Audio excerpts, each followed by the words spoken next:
आइए हम लोग आज शुरू करते हैं निर्देशांक ज्यामिति, जिसे इंग्लिश में कहते हैं कोऑर्डिनेट ज्योमेट्री। अब ये निर्देशांक ज्यामिति होता है क्या? निर्देशांक ज्यामिति गणित की वह शाखा है जिसके अंतर्गत ज्यामिति का अध्ययन बीजगणितीय भाषाओं में किया जाता है। अर्थात निर्देशांक ज्यामिति जो है, नाम तो ज्यामिति है, जिसे हम लोग रेखा ओखा से संबंधित बातें जानते हैं, लेकिन ऐसी बात नहीं है। इसमें रेखा भी होगा और जो उसका अध्ययन करेंगे वह बीजगणितीय भाषाओं में किया जाता है। जैसे एक्स वाई जेड ऐसे मिला करके बीजगणित भाषाओं में इसका अध्ययन किया जाता है। इसलिए इसकी परिभाषा बनती है कि निर्देशांक ज्यामिति गणित की वह शाखा है जिसके अंतर्गत हम लोग ज्यामिति का अध्ययन बीजगणित भाषाओं में करते हैं। अब इसमें होता है क्या कि निर्देशांक ज्यामिति में तल होते हैं और उस तल पे एक्स और वाई अक्ष होते हैं। अर्थात एक कार्तीय तल होता है जिसको कार्तीय तल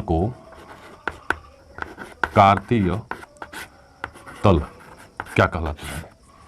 ये जैसे बोर्ड है प्लेन, अगर ये तब तक बोर्ड कहलाएगा जब तक इस पे कोई अक्ष न खींचा जाए, और ज्यों ही इस पे कोई ऐसे X Y X dash Y dash इस तरह से कोई जब अक्ष खींच दिया जाएगा जो सम कोणिक हो, अर्थात इन 90 अंश पे एक दूसरे पे लंबवत हो, ऐसा अक्ष खींचा जाए दो जो एक दूसरे पे लंबवत है, 90 का एंगल बना करके एक दूसरे पे हो, तो ऐसे तल को हम लोग कहते हैं कार्तीय तल।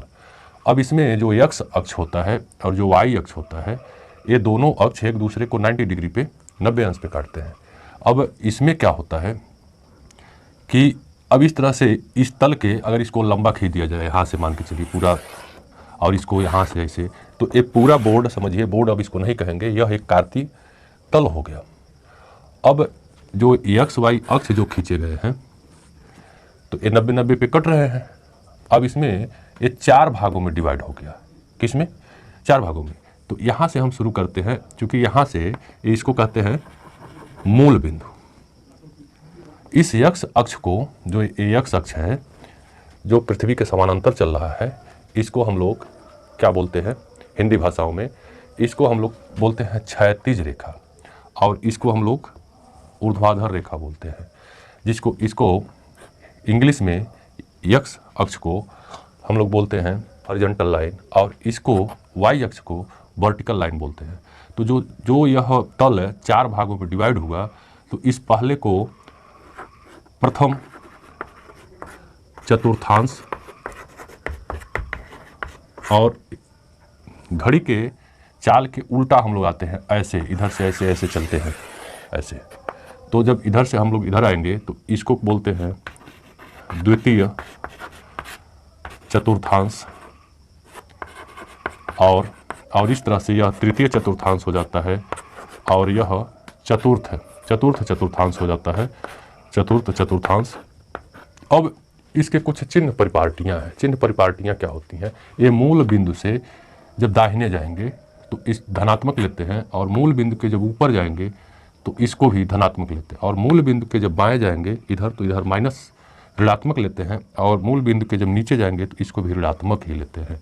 तो इस तरह से यह तल में जितने भी पॉइंट निकल के आएंगे, जितने भी बिंदु आएंगे, ये सारा पार्ट धनात्मक हो जाता है। यानी इसमें यक्स भी धनात्मक हो जाता है और वाई भी धनात्मक हो जाता है, जिसका चिन्ह परिपाटी के हिसाब से दोनों प्लस हो जाता है। द्वितीय तल में ये इधर आएंगे, हम मूल बिंदु से बाएं की तरफ चल रहे हैं, तो यक्स माइनस हो जाता है, और यह एक वाई अक्ष जो प्लस है, इस वाई अक्ष प्लस और यक्स अक्ष ऋणात्मक, इन दोनों के बीच में यह पूरा तल पड़ता है, तो वाई अक्ष धनात्मक हो जाता है, और चिन्ह परिपाटी के हिसाब से यह माइनस और यह प्लस हो जाता है। इस तरह से तृतीय में आएंगे तो यह तल जो है, यह खंड, यह चतुर्थांश पूरा समझिए, यह यक्स अक्ष भी ऋणात्मक से घिरा हुआ है और वाई अक्ष ऋणात्मक, ये दोनों ऋणात्मक अक्षों से घिरा हुआ तल है। इसलिए यह माइनस एक्स और माइनस वाई, और चिन्ह परिपाटी के अनुसार ये माइनस और माइनस हो जाता है।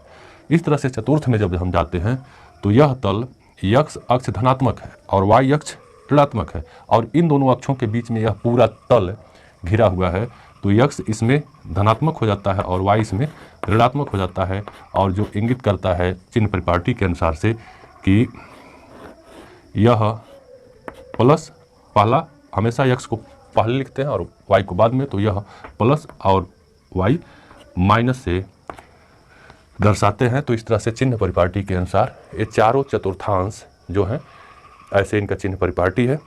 उसके बाद हम लोग इसमें क्या करेंगे, देखेंगे कि इसके अंतर्गत हम लोग इस पूरे चैप्टर का मुख्य पॉइंट पढ़ेंगे और पूरा चैप्टर इन्हीं पर डिपेंड करता है। तो चलिए इसको देखते हैं। दो बिंदुओं के बीच की जो दूरी निकाली जाती है, नॉर्मल तौर से क्या होता है, दो बिंदुओं के बीच की दूरी, दो बिंदुओं के बीच की दूरी बराबर हम लोग लिखते हैं under root x2 minus x1 का होल स्क्वायर और प्लस y2 माइनस y1 का होल स्क्वायर। लेकिन ये बना कैसे है, अगर उस पर हम लोग ध्यान देंगे, सबसे महत्वपूर्ण चीज़ें आपको इस चैप्टर का कुछ खास पॉइंटों को आप बता रहा हूँ, और जिस पे आपको यूपी बोर्ड में जो भी है सवाल है आप मन लगा के इसको देख लेंगे, तो आप यूपी बोर्ड का कोई ऐसा सवाल नहीं है निर्देशांक ज्यामिति के अंतर्गत जिसको आप सॉल्व नहीं कर सकते हैं। तो अब इसको कुछ किताबों में ऐसे भी लिखता है अंडर रूट, इसमें x2 माइनस x1 है, कुछ किताबों में लिखता है x1 माइनस x2 का whole square plus y1 minus y2 का होल स्क्वायर। अगर इसको आप देखना चाहें तो आप देखेंगे, जब आप बाला प्रकाशन की बुक उठाएंगे तो उसमें x1 माइनस x2 का होल स्क्वायर और y1 माइनस y2 का होल स्क्वायर ऐसे लिखा है। जबकि मनोहरे साहब की बुक उठाएंगे, मनोहरे साहब का, तो उसमें लिखा है कि x2 माइनस x1 का whole square plus y2 minus y1 का होल स्क्वायर। ये दोनों चीज़ें एक ही हैं, फ़र्क इतना ही है। आपको उस पर ध्यान दे जाते हैं, देखिए कि क्यों ऐसा लिखा गया है, वो क्यों ऐसा लिखा गया है कि एक में लिखा गया है कि under root x2 minus x1 का whole square plus y2 minus y1 का होल स्क्वायर, जबकि दूसरी किताब में लिखा हुआ है x1 माइनस x2 का whole square plus y1 minus y2 का होल स्क्वायर। तो चलिए इसको देखते हैं, समझते हैं क्यों ऐसा लिखा गया। मान लीजिए कि यह कोई चतुर्थांश है, चलिए हम ऐसे इसको बना लेते हैं। मान लीजिए कोई पॉइंट, एक पॉइंट यहाँ है, अगर एक प्रकाशन ने इसको x1 और y1 मान लिया और एक इसको x2 और y2 मान लिया, तो इसके बीच की ये जो दूरी है, इसके बीच की जो लंबवत दूरी है उसको कैसे निकालते हैं, इसी को तो हमको पता करना है कि यह रेखा कितनी लंबी है। तो हम ध्यान देंगे कि अगर इसको हम आगे बढ़ा दें तो यह एक त्रिभुज बन गया, समकोण त्रिभुज बन गया। तो इस रेखा की लंबाई क्या होगी, देखिए यहाँ से लेकर के यहाँ तक क्या है, ये y2 है, और यहाँ से लेके यहाँ तक कितनी लंबी ये रेखा है, तो y1 है। तो यहाँ से लेके यहाँ तक y1 है और यहाँ से लेके यहाँ तक y2 है। तो इतना अगर इसको नामांकन कर दें ए बी सी से, तो BC की लंबाई क्या होगी, तो BC इस x अक्ष से कितना दूर है, तो y2 है, और यह B कितना दूर है, तो y1 है। तो यह जो दूरी होगी ये y2 माइनस y1 हो गई। अब इसको हम देखेंगे कि यह दूरी कितनी है, AB की लंबाई अगर हम ज्ञात करें तो यहाँ तक, ये मूल बिंदु जिसको हम कहते हैं मूल बिंदु, यह यहाँ से यहाँ तक की दूरी x1 है, तो यहाँ तक ये x1 है, और यहाँ से यहाँ तक की दूरी x2 है। तो यहाँ इस y अक्ष से इसकी दूरी को हम देखेंगे तो y अक्ष से दूरी यह x2 है और ये x1 है। तो यह दूरी पूरे में से इतना निकाल देंगे तो यह दूरी बचेगा, तो यह दूरी हो गया x2 माइनस x1। अब इसमें हम जानते हैं कि यह एक समकोण त्रिभुज है। तो पाइथागोरस प्रमेय से AC की लंबाई अगर हमको ज्ञात करना है तो AC स्क्वायर बराबर होता है AB square plus BC square.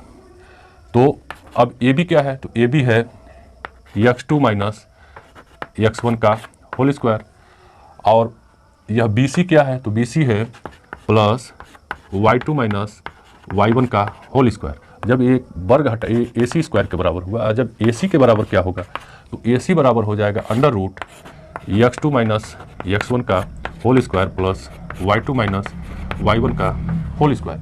तो इस तरह से जब गणितज्ञों ने किताब तैयार किया, चाहे बालाजी चाहे मनोहरे साहब ने, तो जिसने इसको x2 माना, इसको y2 माना और इसको x1 y1 माना, तो यह निकल के आया।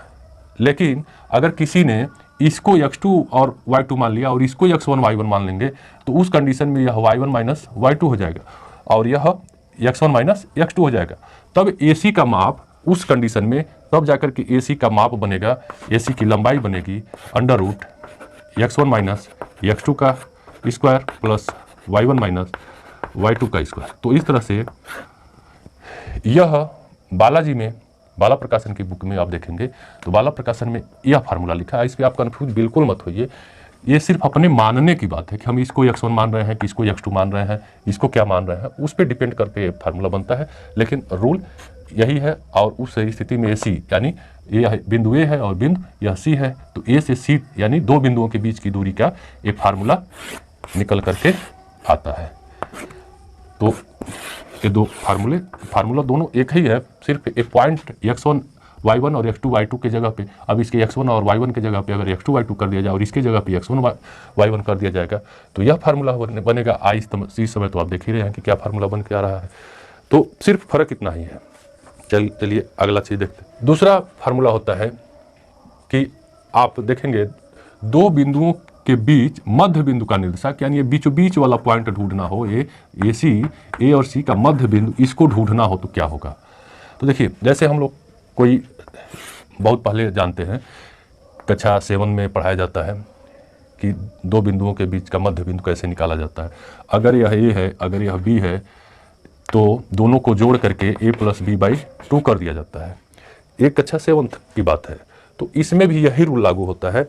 जैसे कि मान लीजिए कि एक बिंदु यह x1 y1 है और एक बिंदु यह x2 y2 है। तो A प्लस B/2 के हिसाब से अगर हम देखेंगे इसमें, तो दोनों बिंदुओं को जोड़ के, यानी यह मध्य बिंदु हमको निकालना है और इसका कोऑर्डिनेट अगर x y बन रहा है, तो x का वैल्यू क्या बन के आएगा और y का वैल्यू क्या बन के आएगा।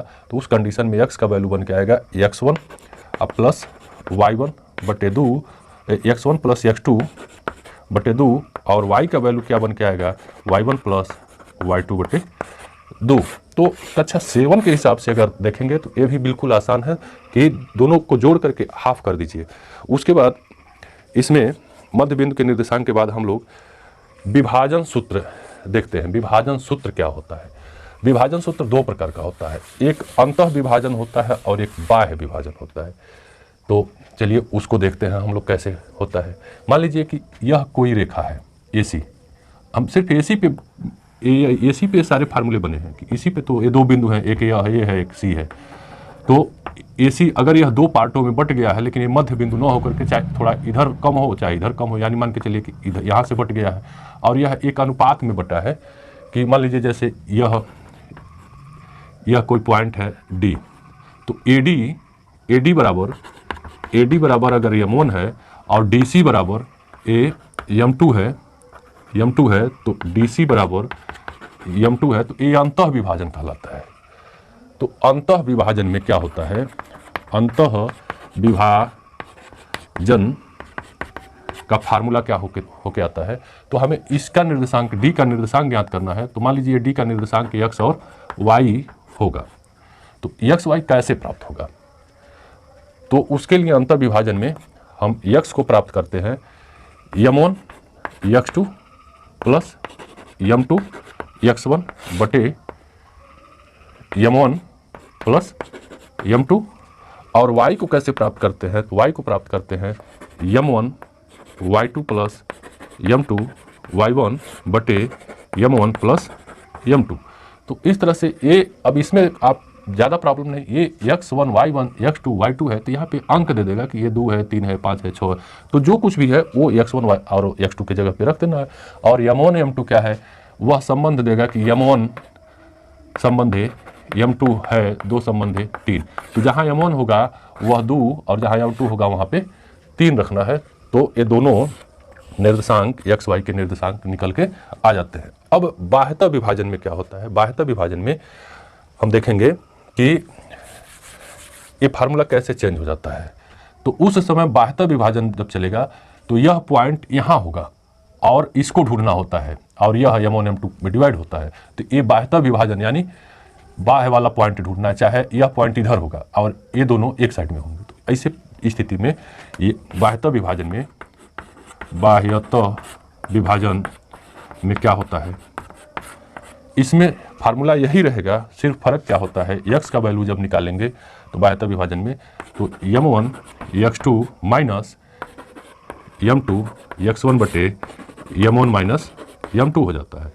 और y का वैल्यू जब निकालेंगे तो M1 y2 minus M2 y1 बटे M1 माइनस M2।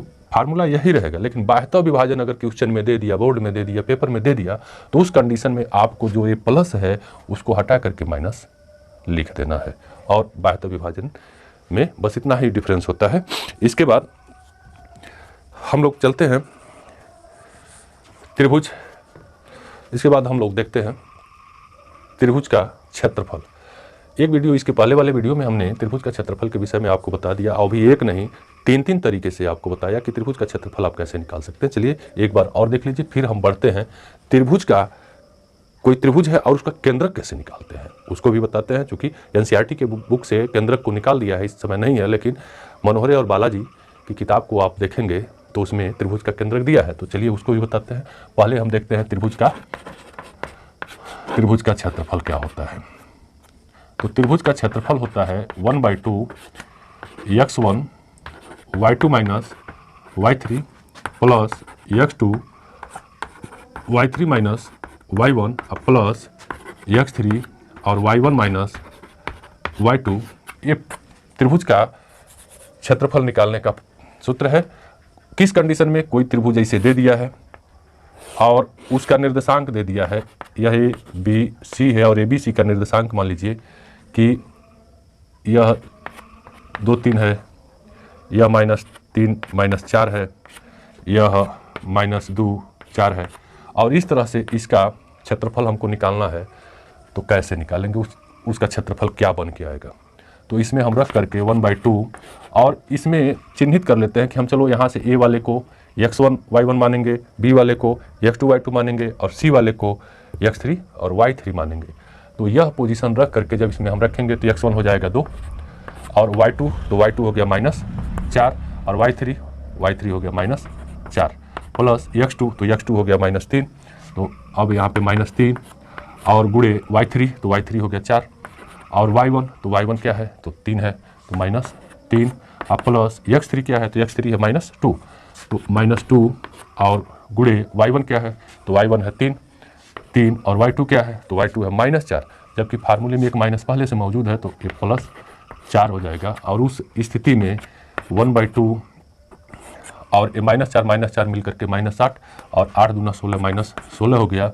ये 4 से 3 निकल जाएगा, एक का गुणा -3 में तो -3 होगा।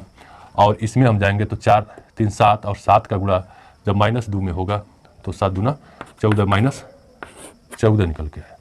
अब 1/2 ये सब जोड़ेंगे तो 16 14 30 3 33 -33 -33 होगा। और जब इसको हल करेंगे तो -33/2। अब आप सोचेंगे कि कहेंगे कि सर ये क्या, ये किसी त्रिभुज का क्षेत्रफल माइनस में क्यों आ रहा है। ये त्रिभुज का क्षेत्रफल चूँकि माइनस में नहीं आता है, इसलिए उसका इसको आंसर से चिन्हित करेंगे कि 33/2 इकाई। ये चूँकि निर्देशांक चतुर्थांश पे बैठा है तो चतुर्थांश के चिन्ह चूँकि हम लोग जानते हैं चारों चतुर्थांशों में उसका चिन्ह परिपाटी के अनुसार से माइनस प्लस ऐसे होते जाते हैं। यह उस समय इसका आंसर हो जाएगा 33/2 इकाई। चलिए दूसरा तरीका बताते हैं। सेकंड रूल में हम आपको बता रहे हैं, इसको हटा देंगे।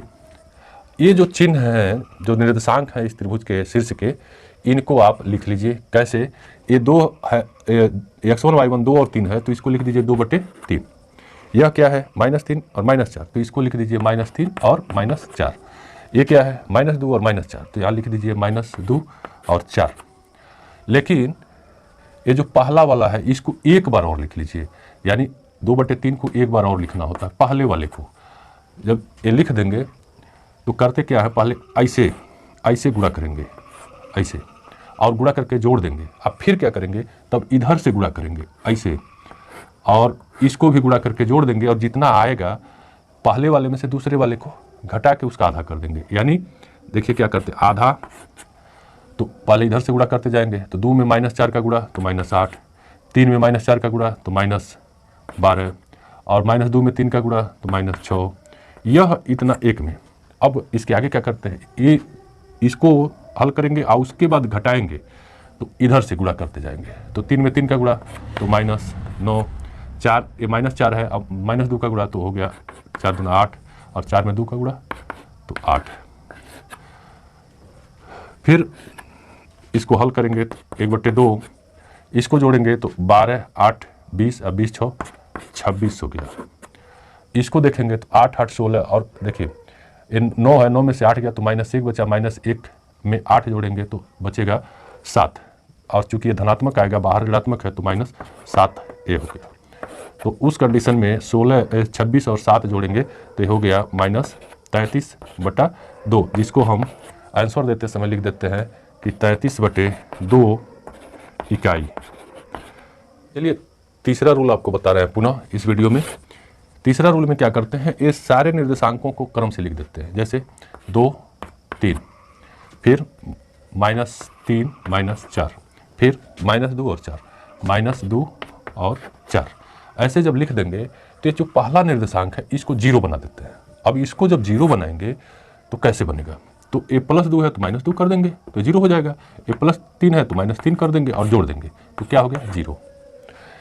अब जो ये अंक इनको 0 किया, यही अंक इनके नीचे रख देंगे, -2 -3 -2 -3, और इनको भी जोड़ देंगे तो यह हो जाएगा -5, यह हो जाएगा -7, और यह हो जाएगा -4, और यह हो जाएगा 4 से 3 निकल जाएगा तो 1।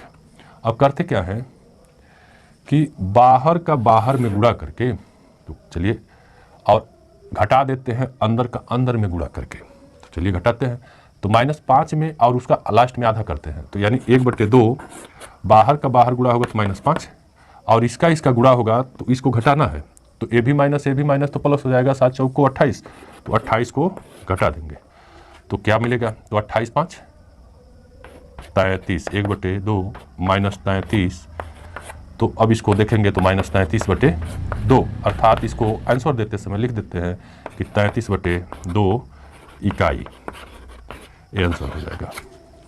तो इसके बाद हम लोग देखेंगे त्रिभुज का, कोई त्रिभुज है और उसका तीनों शीर्ष दिया है, उसका केंद्र कैसे निकालेंगे। चलिए उसको देखते हैं। मान लीजिए कि एक कोई त्रिभुज है जिसका निर्देशांक A B C इसके शीर्ष है, और A का निर्देशांक है x1 y1, और B का निर्देशांक है x2 y2, और C का निर्देशांक है x3 y3। तो फिर इसका केंद्रक कैसे निकालेंगे। अब केंद्रक मिलता कहाँ है, केंद्रक कैसे पता करेंगे। देखिए केंद्रक, किसी त्रिभुज का केंद्रक, उसकी जब तीनों माध्यिकाएं खींचते हैं तो तीनों माध्यिकाएं जहाँ पे एक साथ मिलती हैं तीनों, क्योंकि त्रिभुज की माध्यिकाएं संगामी होती हैं। संगामी का मतलब होता है कि वो तीनों, जैसे इलाहाबाद में आप चले जाएंगे तो वहाँ पे बोला जाता है संगम है, बाकी आप कहीं संगम का नाम सुनते नहीं हैं। तो जैसे 3 नदियों का मिलन संगम कहलाता है, उसी तरह से तीनों माध्यिकाएं जहाँ पे मिलती हैं तो वो जिस बिंदु पे मिलती हैं एक जगह, वो संगामी बिंदु होता है, और उसी को त्रिभुज का केंद्र कहते हैं। और तो अब माध्यिका कैसे होता है, किसी शीर्ष से उसके सामने वाली भुजा के मध्य बिंदु को मिलाने वाली रेखा माध्यिका कहलाती है।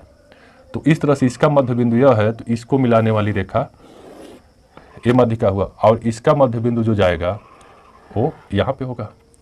तो यह इसी को माध्यिका कहते हैं, जिसको जी से हम लोग शो करते हैं।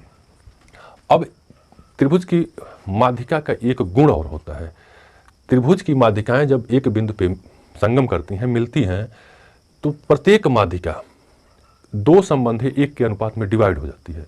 अब तो बहुत जटिल वाली बात हो गई। 2 संबंधी 1 क्या है, आप कोई त्रिभुज बनाइएगा, बना के उसकी माध्यिकाएं खींचिएगा और उन माध्यिकाओं को मापिएगा। कैसे मापिएगा, यहाँ से इतना मापिएगा, ए से जी तक, ये जितना होगा उतना जी से लेकर के, अगर इसको डी मान लिया जाए, इस पॉइंट को डी, इसको ई और इसको एफ, तो जितना ए जी होगा उसका आधा जी डी होगा, और जितना बी जी होगा उसका आधा जी ई होगा, और जितना जी सी होगा उसका आधा जी एफ होगा। यही दो संबंध है, एक कहलाता है, और यह ए जी संबंध है जी डी, ए अनुपात होता है। तो चलिए इसको इसके इस केंद्रक को पता करते हैं, केंद्रक कैसे निकलता है। मान लीजिए अगर हम देखें इस पॉइंट को ई को निकालना हो हमको, ई को तो कैसे निकालेंगे, तो ये दो बिंदु हैं ए और सी, तो ये दो बिंदुओं का ये मध्य बिंदु है, तो मध्य बिंदु का फार्मूला क्या होता है, x1 प्लस ए वाला, तो ये x3 है, तो इसका निर्देशांक हो जाएगा x1 प्लस x3 बटे 2 और y1 प्लस y3 बटे 2, इसका निर्देशांक हो जाएगा ई का। फिर अब चलिए अब कहाँ चलते हैं, हमको इसको ढूंढना है, तो यह 2 है और यह 1, यानी दो संबंध है, ये m1 2 हो गया और m2 1 हो गया।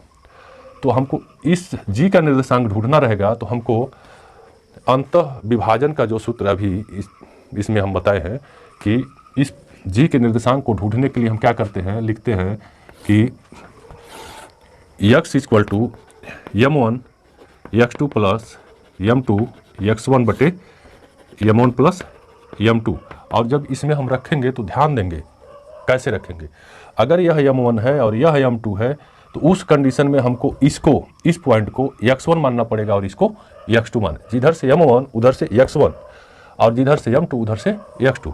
तो इस कंडीशन में अगर हम फॉलो करें इस रूल को तो m1 2 होगा, तो चलिए 2 लिख दिए गुणे, तो x2 क्या होगा, तो अब तो ये x1 हो गया ये पॉइंट, तो यह हो गया x2, तो x2 क्या हो गया x1 plus x3, x1 plus x3 बटे 2, फिर प्लस प्लस और m2, तो m2 हो गया 1, तो 1 लिखें या 9 लिखें, चलिए लिख देते हैं कोई बात नहीं है, और x1 क्या हो गया, तो x1 है x2, तो x2 और बटे क्या होता है m1 प्लस m2, तो m1 2 है और m2 1 है, 2 धन 1, तो उस कंडीशन में हम देखेंगे कि यह 2 इस 2 से कट गया, तो बचा क्या, ए बचा x1, ए बचा x3, ए बचा x2, अर्थात x1 plus x2 plus x3 बटे 2 1 3, यह x का निर्देशांक हो गया। इसी तरह से जब आप y का निकालेंगे तो y इक्वल टू हो जाएगा y1 plus y2 plus y3 बटे